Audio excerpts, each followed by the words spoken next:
Napasmado ang bunganga. Beep, beep, beep, beep, beep. Ang tagalupa na viral ang mukha. Bip, bip, bip, bip, bip. Bumibip, bip, bip, bip, bip, bip, bip, bip, bip, bip, bip, bip na ba? Ang lahat.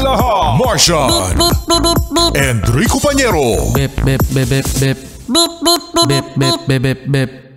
Bip, bip, bip, bip, bip. Tikilaok! Tikilaok! Beep, beep, beep, beep, beep. Ito na ang 101.1 Yes FM Balitang Dahil nga mga Yes Friend sa baha na dinulot ng bagyong Enteng, malamang sa malamang, marami na naman sa ating mga Yes Friend ang Lumusyong sa baha! nako, marami na naman, Martian, ang mga lumusong sa baha. At pagkatapos ng lusong sa baha, tataas na naman ang bilang ng leptospirosis. Yan. Sige nga, Martian, para malaman ng mga yes pre natin kung ano ang leptospirosis, i-spell mo muna. O dali! Spell mo. Leptospirosis. Basta magkakasakit kayo. Basta magkakasakit kayo pag lumusong kayo sa baha. Ano ba yan? Pinapa-spell pa sa akin. Huwag ganon. Huwag ganon. Pinapa-spell kayo, Marsha. Leptospirosis, mga yes friend.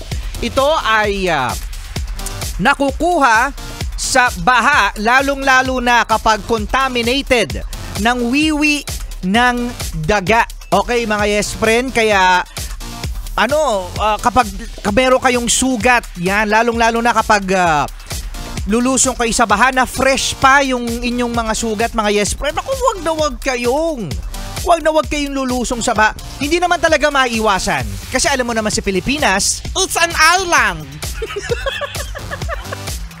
Alam mo naman dito, Rico Pañero, ang mga island ng mga kalsada.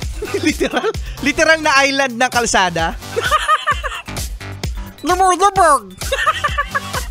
Kaya kailangan, Rico Pañero, mga yes friend, na magbota. Yan, magbota.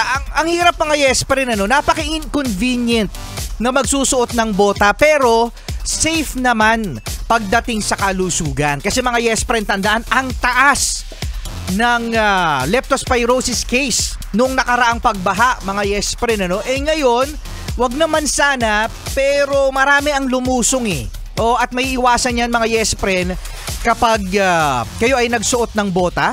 At kapag meron namang sugat, mga yes friend, pagalingin agad. Ay, hindi. Lalo-lalo na kapag sugat sa puso. Kapag sugat sa puso yan, mga yes friend, hindi agad yung gagaling. Makahugot naman. Mag-ingat, mga yes friend. Oo, dahilan sa wala pa ring tigil ang pag-uulan at maraming salamat dahil sa ganitong malamig ang panahon. Aba, ang sarap-sarap talaga makinig sa Yes FM. Yes FM! If love isn't from you,